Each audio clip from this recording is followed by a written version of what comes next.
ना रब ने दिया ना रहमान ने दिया, ना रब ने दिया ना रहमान ने दिया, जो कुछ भी दिया बाबा साहब डॉक्टर अम्बेडकर जी ने दिया। बाबा साहब अमर रहे, बाबा साहब अमर रहे, बाबा कासिम साहब अमर रहे, जब तक सूरज चांद रहेगा, जब तक सूरज चांद रहेगा, बाबा तेरा नाम रहेगा। माननीय मंत्री जी,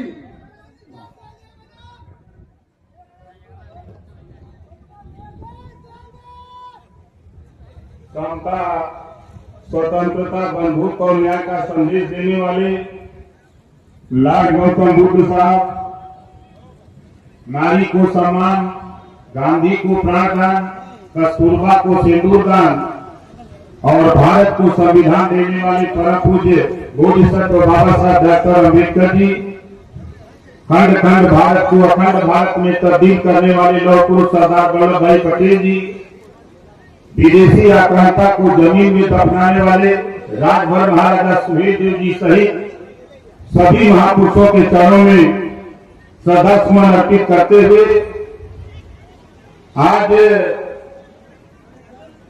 बाबा साहब डॉक्टर अम्बेडकर जी मूर्ति अनावरण के अवसर पर कार्यक्रम की अध्यक्षता करते हुए सम्मानित अध्यक्ष महोदय, संचालक महोदय, मंच पर विराजमान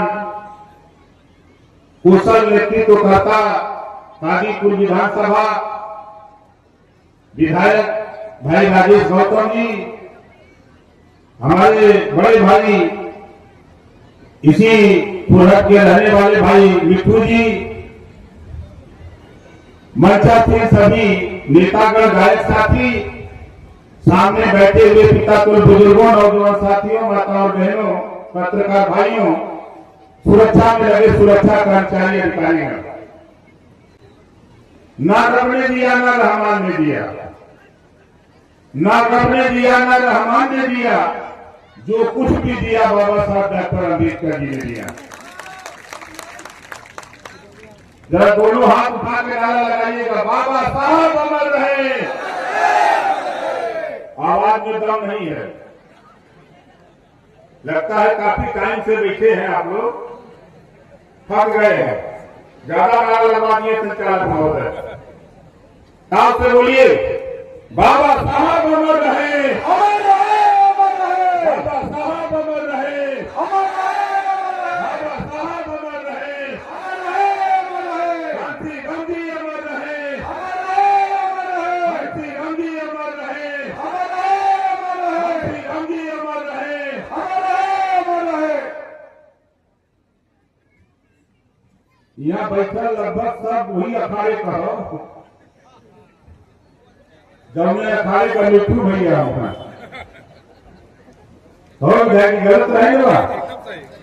यहाँ जितना भी लोग वहां तो सरकार में भाई कम से कम 2 दर्जन मंत्री कांशीराम जी का चेला है सर, 2 दर्जन लोग हमारा कहलन कि आप बहुत उड़े बोले, हाँ उड़े ना बोलिए, सही बोलिए, क्योंकि हम जब DS4 बना था, दलित शोषित समाज संघर्ष समिति DS4 बना था, उस समय से हम काम कर रहे थे और कुशल नेतृत्व उस समय माननीय कांशीराम जी के साथ 14 साल काम किया।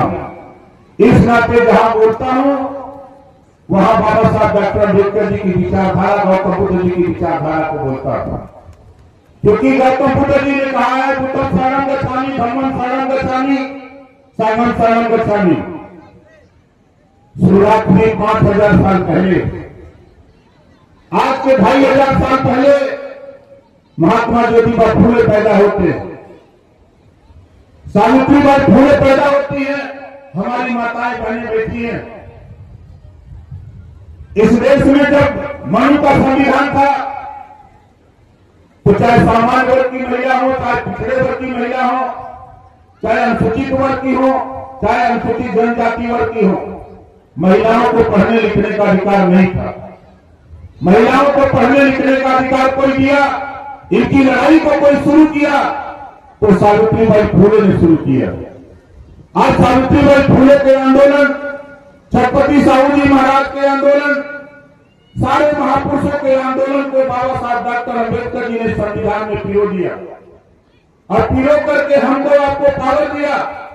हम यहाँ हजारों की संख्या में हैं। एक महामानव पैदा होता है, पूरे भारत की तकदीर लिख लेता है। कलम उठा करके लिखने वालों ने हमको आपको जानवर लिख दिया, उठ गई कलम बाबा साहब की, हमको आपको आदमी लिख दिया। और बाबा साहब डॉक्टर अम्बेडकर जी ने हमको आपको वो पावर दिया, वो हथियार दिया, जिस हथियार से हम जो बात बाबा साहब डॉक्टर अम्बेडकर जी ने कही, शिक्षित हो, संगठित हो, संघर्ष करो। संविधान के पहले पन्ने पर लिखा, समता, स्वतंत्रता, बंधुत्व और न्याय पर आधारित भारतीय संविधान।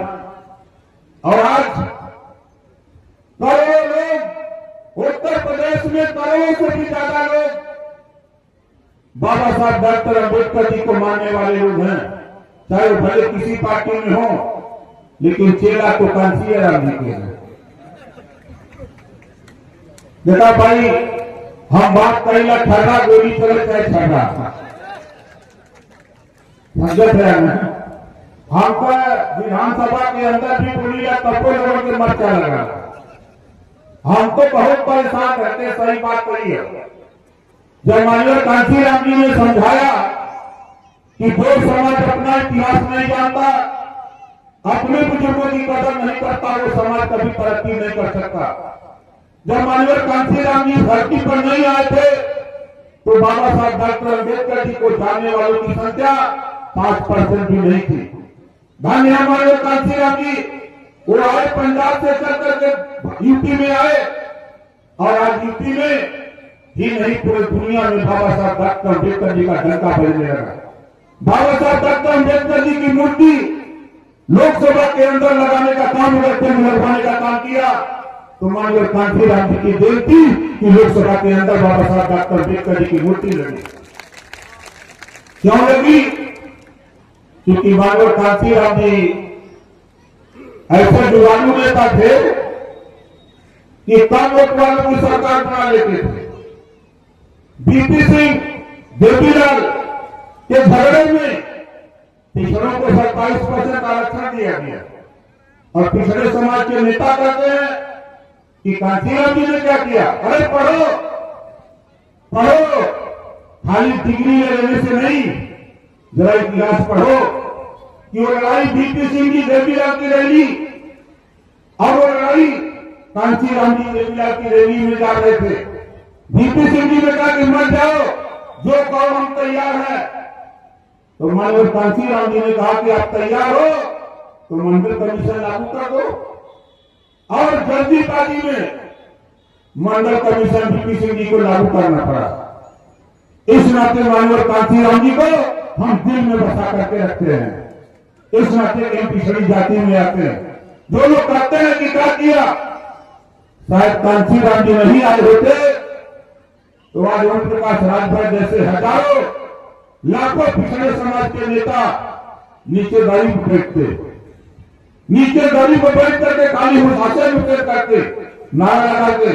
लेकिन आज मुझे खुशी है, एक गरीब परिवार का बेटा आज मिनिस्टर बनकर के घूम रहा है। मिनिस्टर बनकर घूम रहा है, किसकी देन है? ये माननीय कांसीराम जी की देन है, और किसी की नहीं देन है। बहुत से लोग कहते हैं कि हमारे बदौलत, अरे तेरे बदौलत नहीं जीतता है ओम प्रकाश राजभर। कांसीराम जी का चेहरा है, संगठन बना करके पूरे देश की राजनीति को हिला करके रख देता है। हम जीते न जीते, और सही बात तो आपको बता दूं, बहन जी से मैं कई बार कहा कि देखो प्रदेश में गठबंधन अगर सही मामले में है तो भर समाज का गठबंधन है।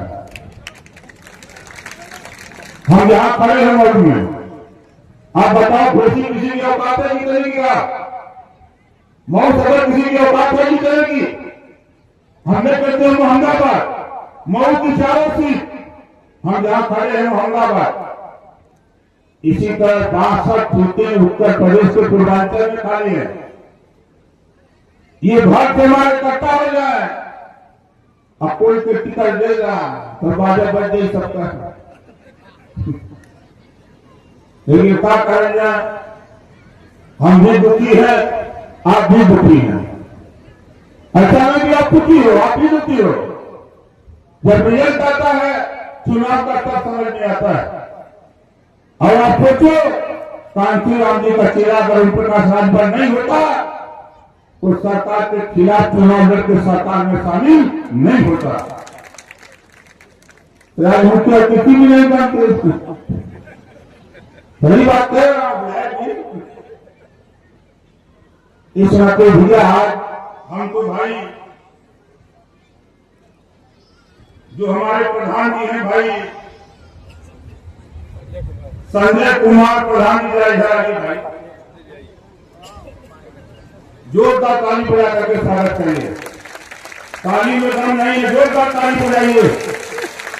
आप बताओ अपन करा बढ़िया काम किए हैं कि खराब? जोर से बोला बढ़िया, तो जोरदार ताली बजाए बढ़िया।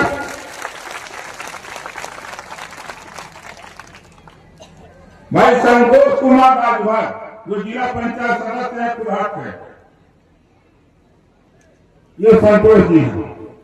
इन्होंने बड़ा प्रयास किया और सही बात है कि हमको पता नहीं था कि यहाँ नौकरी लगने वाली है। अगर मैं कहा भेद देखा होता तो मैं बहुत पहले आ गया होता। लेकिन फागू यही है, ये फागू सिंह है नाम को उनका जो फागू के नाम से जानते हैं। इन्होंने कहा कोई डेट मिल जाती है तो चाहे जो डेट बताओ चलेंगे। जब इन्होंने यहाँ तक पढ़ने से बताया मुझे शायद उत्तर प्रदेश में घूम डालेंगे, इतनी बढ़िया व्यवस्था, मंच, मूर्ति इतनी बढ़िया कहीं नहीं मिलेगा। बाउंड्री वाल सही यहाँ आराम से 10,000 लोग इकट्ठा होकर के मीटिंग भी कर सकते हैं, जयंती मना सकते हैं। ये कुदरत है इस मैदान की। इस नाते भाई बोल देता भाई यही इसी धरती के भाई मिट्टू राजभर जी हैं, हमारे बड़े भाई हैं। पहले हमारे घर खूब लड़ाई होता रहा क्योंकि दोनों इतने गोल से निकल रहे, ये दूसरे गोल में चल रहे हैं, हम अपन गोल बना ले रहे हैं। दोनों गोल में गए हमारी सोच रहा। अब आगे ना कहो हम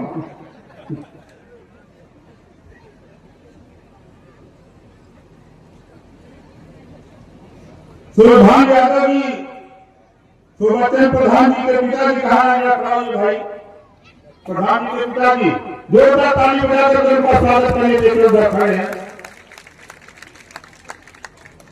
बाप हो तो ऐसा कि बाप अगर 4 कदम चला तो बेटा 10 कदम चल करके इतिहास रख दिया। जब हम छोड़ कर रही तो हमारे मामा का की चोर हुई, बहुत समझ की हम है तो कहीं चोर हुई। हमें सुना मामा एक दिन तो हमारा पहले बैठा और कहता बहुत बोले थे, हमें नहीं बोलत ना है तुझे चिढ़ावल हमें छोड़ कर है। 8 में 9 में 10 में पढ़ी तो बहुत चिढ़ावे मामा। जब मंत्री बनते पहली बार गए नहीं हुए, अब वो घास साग सजा वो माला फूल हमें कहे मामा है मैं बताइए। तो पिताजी की मेहनत, पिताजी के आशीर्वाद, माता पिता के आशीर्वाद से जो काम संजय जी ने किया है वो इतिहास आने वाले पूर्ण इतिहास लिख करके दिया है।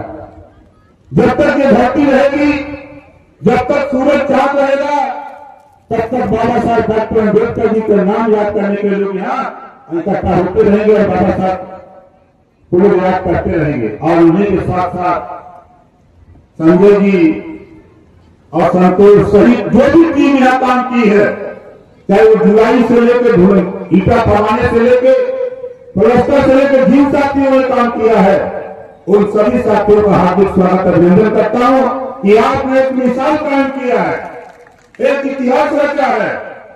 इस नाते साथियों हमारे मिट्टू भाई बैठे हैं, कोई मानने को तैयार नहीं था लेकिन कांशीराम जी का चेला मैंने भी कहा था कि बाबा साहब डॉक्टर अम्बेडकर जी के साथ साथ हम राजभर राजा महाराजा सुहेलदेव जी के वंशज है, तो जहां पैदा है वहां सरकारी पैसे से हम उनकी मूर्ति लगा करके और गाजी मियाँ का मेला नहीं, महाराजा सुहेलदेव जी का मेला लगवाऊंगा। और पिछले साल कर दिया, प्रधानमंत्री से उद्घाटन कर शिलान्यास करवा दिया और मुख्यमंत्री को जाकर उद्घाटन करा दिया, ऐलान करा दिया। 56 फुट ऊंची मूर्ति 5 एकड़ में पार्क बनवा दिया। शुरुआती दौर में सुनाते मिठू भाई से कह रहा हूं, उस समय हमारे अंदर झगड़ा होता रहा, लेकिन उस झगड़े का रिजल्ट कि आपने ताना मारा और मैंने उसको स्वीकार किया। तमाम ऐसे साथी, मैंने कहा कि जब तक इतिहास को कांशीराम जी ने सिखाया है, जब तक इतिहास रच नहीं दूंगा तब तक भी मुझे चैन नहीं है साथियों, और एक करके दिखा दिया। और आज मुझे खुशी है कि हमारे साथी सभी लोग मिल करके जो आज इतिहास आपने बनाया है, अब यहां जो भी कोई भी आएगा जीवन ध्यान जाएगा बाबा साहब डॉक्टर अम्बेडकर जी की मूर्ति पर, तो उसको याद आएगा कि बाबा साहब को क्यों याद किया जाता है। बाबा साहब के कृतित्व और व्यक्तित्व को, उनकी लेखनी को लोगों के मन में बात आएगी। और साथियों, मैं तो आप लोगों से कहूंगा, संतोष जी बता रहे थे कई महीना से परेशान थे, 4 महीना से, लेकिन किस्मत में तो हमारे लिखा था, तो दूसरे लोग कैसे आएंगे। लेकिन ये कहूंगा, मैं सरकार में हूं, कोई भी व्यक्ति बीमार होता, इलाज कराना, ऑपरेशन कराना हो, रुपया हमसे लीजिए, 3 पेपर खाली हमको दीजिए। जो बाबा साहब डॉक्टर अम्बेडकर जी के दिए हुए हथियार के बदौलत हम मिनिस्टर हैं। सरकारी हॉस्पिटल या प्राइवेट जो विवेकाधीन कोष का पैसा लेने के लिए अधिकृत हो, सरकारी हॉस्पिटल से एस्टीमेट, तहसील से आय प्रमाण पत्र, आधार कार्ड की फोटो कॉपी, 3 पेपर हमको उपलब्ध करा देना, हमारे नेताओं को उपलब्ध करा देना। जिस दिन मुझे मिलेगा, इमरजेंसी है तो 5 दिन, जनरल है तो 10 से 15 दिन के अंदर रुपया हॉस्पिटल पहुंचा करके इलाज फ्री कराने का काम करता। 9 साल हो गया, 9 साल में 20 करोड़ से भी ज्यादा रुपया मैंने इलाज के लिए दिया हूं। सदन के अंदर मुख्यमंत्री को कहना पड़ा योगी आदित्यनाथ जी को कि 403 विधायकों में सबसे ज्यादा गरीबों को इलाज के लिए कोई रुपया दिया तो 50 साल पर 1 नंबर का रुपया निकाल करके विवेकाधीन से ले गया। इसमें से कह रहा हूं साथियों, ये मत सोचना कि हम भाजपा सरकार में मिनिस्टर हैं, हम सहयोगी दल हैं। भाजपा अपनी अलग पार्टी, हमारी अलग पार्टी है। वो चाहते हैं तो हम भी चाहते हैं, हम पीछे नहीं रहते। इस नाते कोई भी काम हो, थाने की बात हो, तहसील की बात हो, जिले की बात हो, प्रदेश के किसी कोने में 25 करोड़ आबादी, 75 जिले में मैं कह रहा हूं, किसी गरीब के साथ कहीं अन्याय होता हो तो बाबा साहब डॉक्टर अम्बेडकर के दिए हुए संविधान के बदौलत हमने भी शपथ लिया है कि संविधान की शपथ लेता हूं, किसी के साथ अन्याय नहीं होने दूंगा। कहीं किसी गरीब के साथ अगर होता है तो हमें जरूर बताना, इतना जरूर समझ लेना। यह मुंह नेता ना है, हम बहुत दोहरा नेता है। वह जाने लगा पोखरी में अगर एक तनको हरियर बा पानी पर तो फैल जाएगा। इस नाते हम आपसे कह रहा हूं,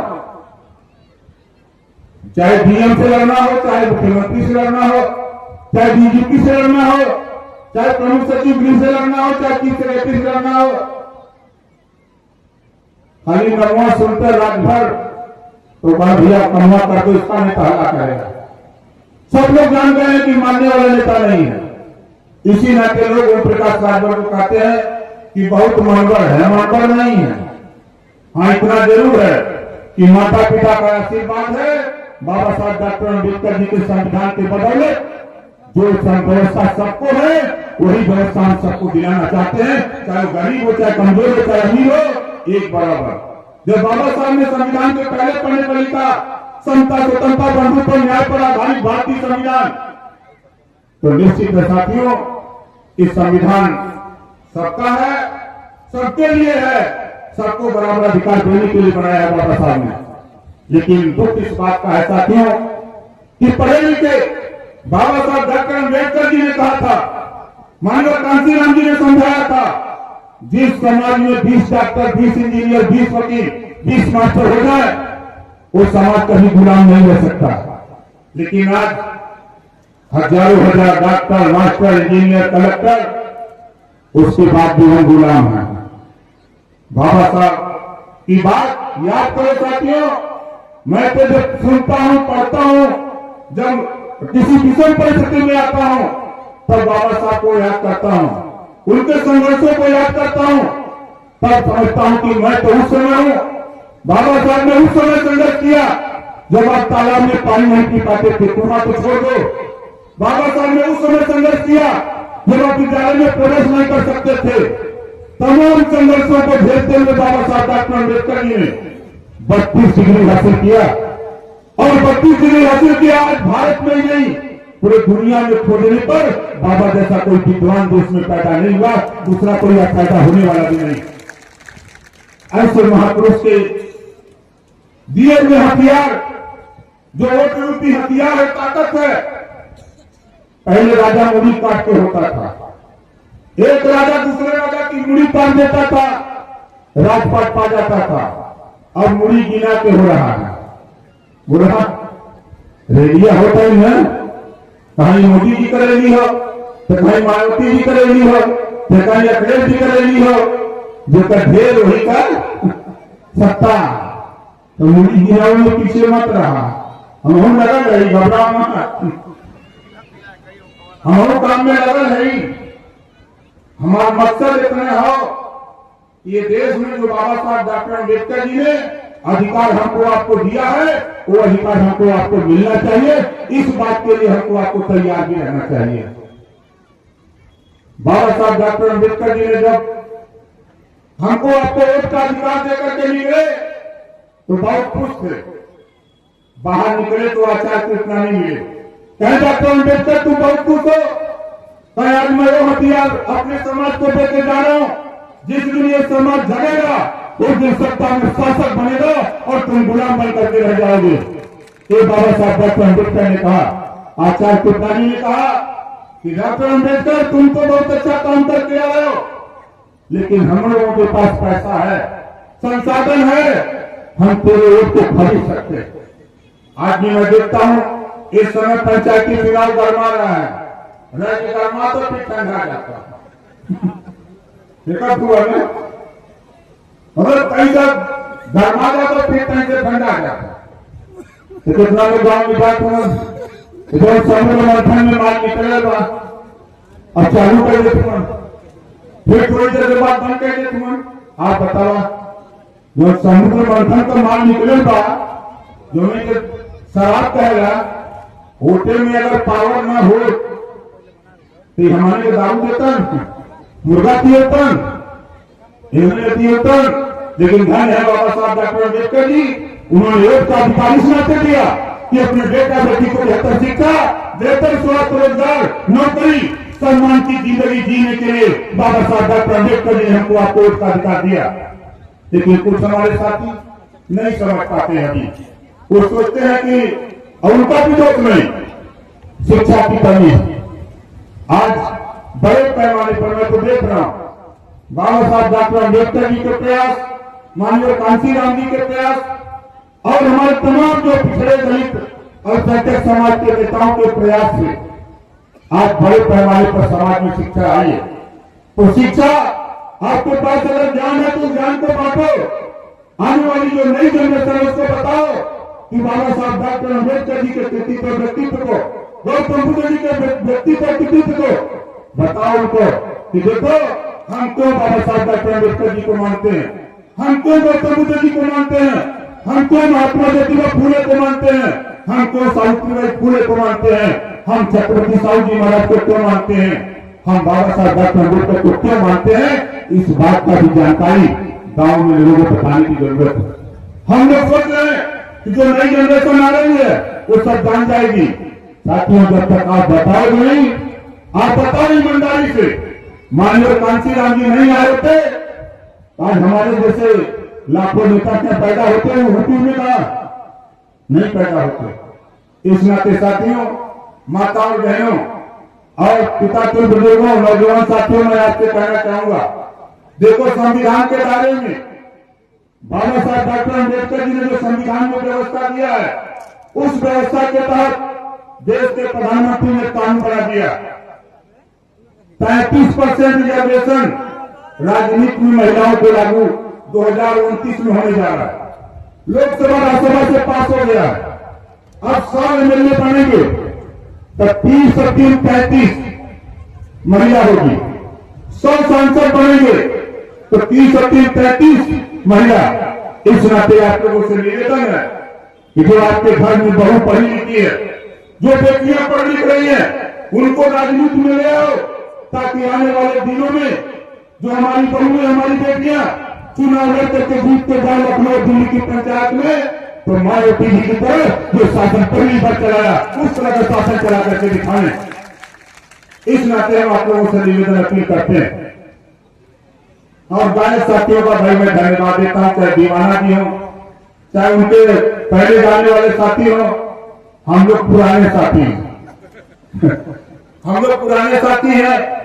गीत और संगीत के माध्यम से ही समाज को यहां तक लाने का काम हम लोग किए साथियों। क्योंकि तबीयत बीच में खराब हो गई थी, जिसके वजह से हम कार्यक्रम में थोड़ा कम जाते हैं। डॉक्टर ने मना किया, लेकिन कांसी राम जी का विचार मानता नहीं। तो मैं आप लोगों से इतना कहूंगा कि आज यहाँ आए हैं तो यहाँ से बाबा साहब डॉक्टर अम्बेडकर जी के कृतित्व और व्यक्तित्व, उनके जीवनी के विषय में जरूर पढ़िएगा। गौतम बुद्ध जी के जीवनी को जरूर पढ़िएगा। माननीय कांसी राम जी के संघर्षों को याद करिएगा, उसको पढ़िएगा। और जो शासन आपका रहा, मैं भी उस समय सरकार में था, हम भी सीना ठोक के भोले की चुकाई है। वैसे डीएम हारता था, हनुमान चालीसा पढ़ता था, अखबार में रोज चल रहा निकल हनुमान चालीसा डीएम में एसपी पढ़ते थे। उस तरह का शासन मैं भी चाहता हूं, मैं भी चाहता हूं शासन। लेकिन चलिए, ये तो लोकतंत्र है, आज नहीं तो कल, एक दिन में नहीं, लेकिन एक दिन जरूर होगा। इसी बात के साथ हम अपनी बारी को विराम देता हूं। जय हिंद, जय भारत, नमो बुद्धाय, जय सूर्यदेव।